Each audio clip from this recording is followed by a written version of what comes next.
Krishna en el Gita dice: «Oh Arjuna, hay una sola conciencia en todos estos cuerpos y mentes, y esa conciencia soy yo». Algunos se preguntan: si todos somos una misma conciencia, ¿por qué yo no siento lo que el otro ha experimentado?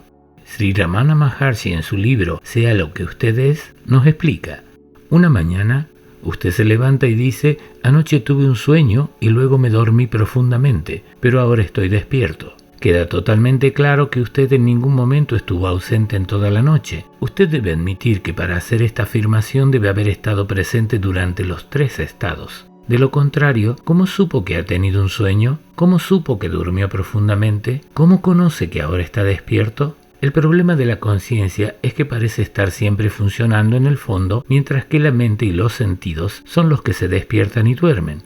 ¿O es acaso esto una ilusión? Leemos nuevamente a Ramana Maharshi: si permanece como usted está ahora, usted está en el estado de vigilia.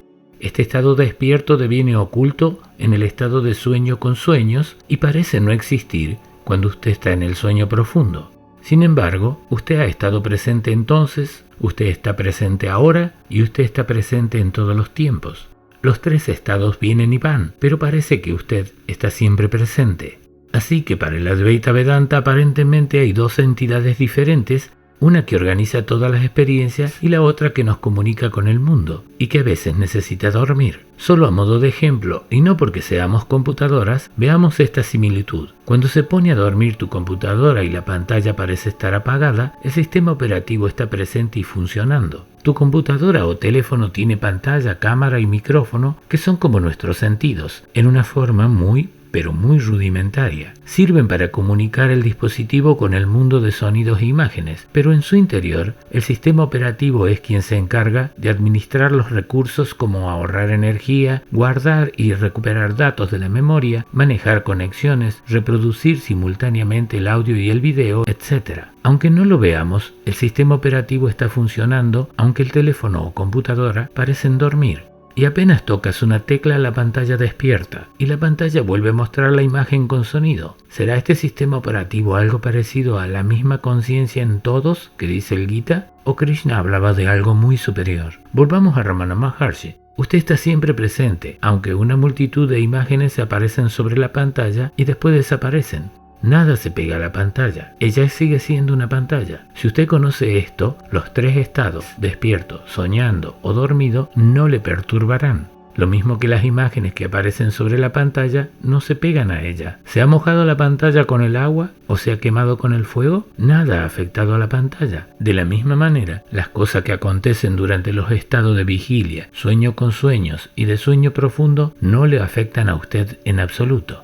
Bien, con los sueños es fácil de aceptar, pero en el caso de la vigilia, en el estado despierto, ¿acaso no puedo mojarme o quemarme? ¿Cómo puede ser esto posible? ¿De qué habla el Advaita Vedanta? Para entender por qué no somos afectados, es necesario repasar los diferentes niveles que aparecen en la relación entre el objeto y el sujeto, lo que se ve y el que mira. Lo primero que afirma el Advaita Vedanta es: lo visto, los objetos, y el que mira son diferentes. No tienen las mismas propiedades. Lo segundo es que el observador permanece sin cambio y el objeto es el que cambia. Y por último, el que ve, el órgano que siente la experiencia de lo visto, es uno y lo visto pueden ser muchos. Además, no importa si utilizamos el ojo, un telescopio o un microscopio, el que ve no puede verse a sí mismo directamente. Por lo tanto, el instrumento utilizado solamente se puede ver reflejado o grabado, pero no puede verse a sí mismo. Así que estas son las condiciones para este nivel de observación. Pero para el Advaita Vedanta existe un segundo nivel, un nivel más profundo para analizar. La mente es consciente de la existencia y la dirección en que mira el ojo. Sabe cuando el ojo está cerrado o abierto. Conoce si veo oscuro o claro o si necesito anteojos. El ojo o la acción de ver es ahora el objeto visto y es la mente la que observa el instrumento ojo. Y la mente puede observar lo que el ojo ve y lo que el oído escucha, lo que la lengua saborea, lo que perciben todos los sentidos y también lo que el cuerpo vive, si recibe golpes, si está agitado, si tiene presión alta, etc. La mente es la que ve y lo visto, el objeto es el propio cuerpo. Como vimos en el nivel 1, el que mira y lo visto son diferentes. La mente y el cuerpo son diferentes. La mente permanece relativamente sin cambios, mientras que el cuerpo está cambiando permanentemente. Ahora, la mente es quien observa y por ello es también único, mientras que las sensaciones observadas son muchas. El Advaita Vedanta va más profundo todavía. Como vimos en el nivel 2, la mente es quien experimenta las sensaciones y debido a ellas comienza a producir pensamientos como un efecto del observado. Pero la mente únicamente puede observar a los sentidos y al cuerpo, pero no puede observarse a sí misma, ya que vimos que es única. Cuando vas al terapeuta, le cuentas tus sueños, tus emociones, entonces quien experimenta los estados de la mente debe ser alguien diferente a la mente, ya que lo visto es siempre diferente al que observa. Así que esta entidad que habla de la mente con el psicólogo no puede ser la mente, sino el testigo de la mente, y en el Vedanta es llamado conciencia testigo, Sakshi, porque es quien observa a la mente. La mente se ha convertido ahora en un objeto observado. ¿Cuántos objetos observados hay? Recordemos que el mundo aún es un objeto observado por el ojo. El ojo todavía es un objeto observado por la mente. Y esta mente también es un objeto observado por la conciencia. Y quien los observa es Sakshi, la conciencia testigo. Y no podemos decir mi conciencia testigo porque esta conciencia es única. Mientras que los estados observados son muchos, no se convierte en objeto, no puede ser analizada ni leída y eso eres tú, eres la conciencia testigo. Así que ahora hay una conciencia que observa los cambios producidos en la mente y esa conciencia es diferente de la mente. Hasta aquí no es difícil entender que somos una conciencia, pero un poco más difícil de asimilar es lo que dijo Krishna. Oh Arjuna, hay una sola conciencia en todos estos cuerpos y mentes y esa conciencia soy yo. ¿Acaso la Advaita Vedanta afirma que esta conciencia testigo que observa ahora a mi mente es la misma de la que habla Krishna?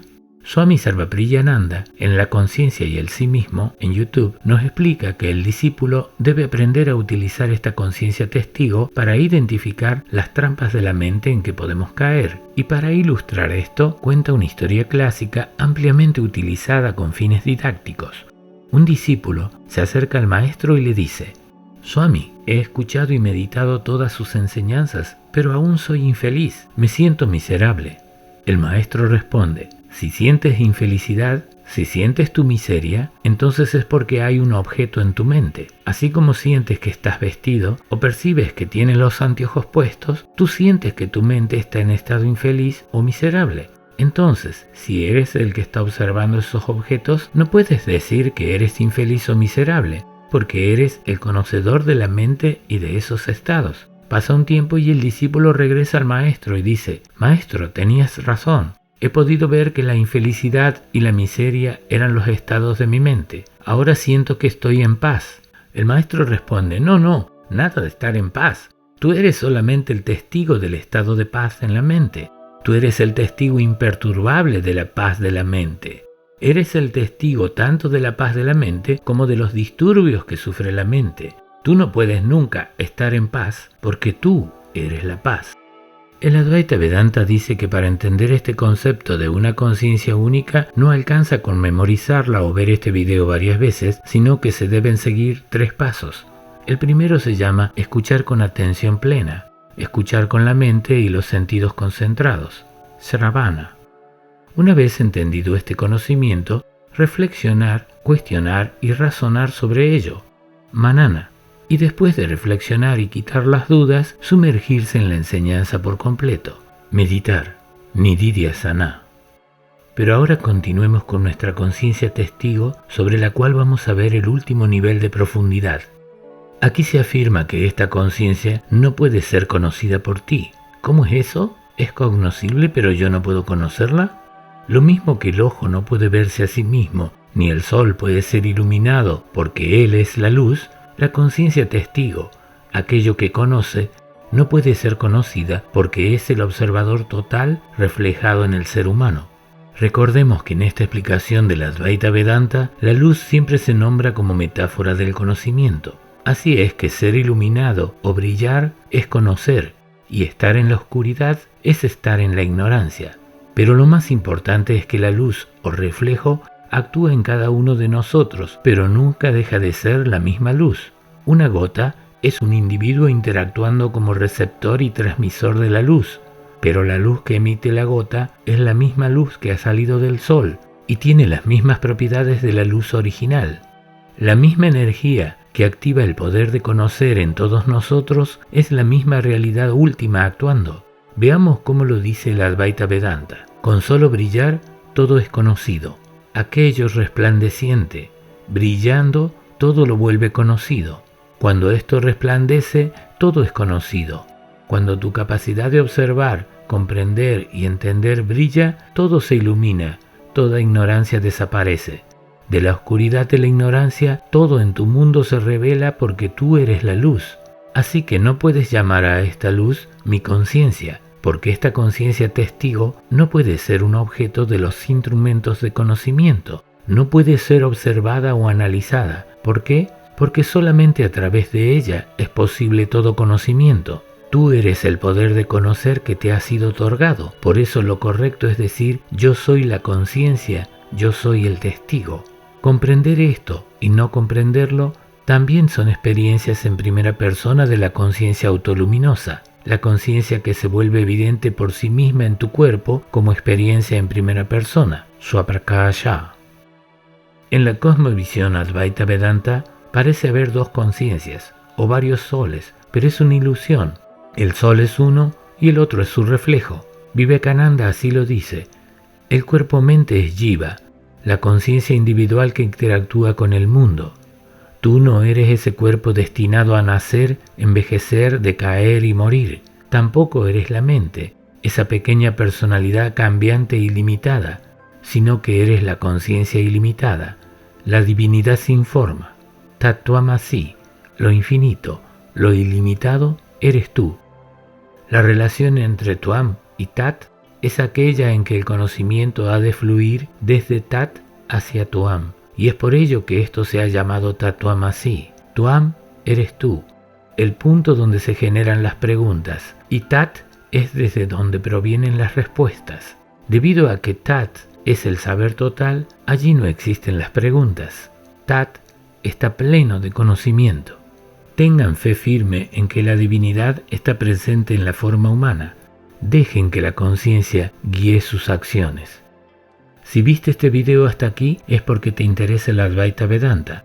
Suscríbete para no perderte el video de la segunda parte de esta serie, la conciencia y el sí mismo.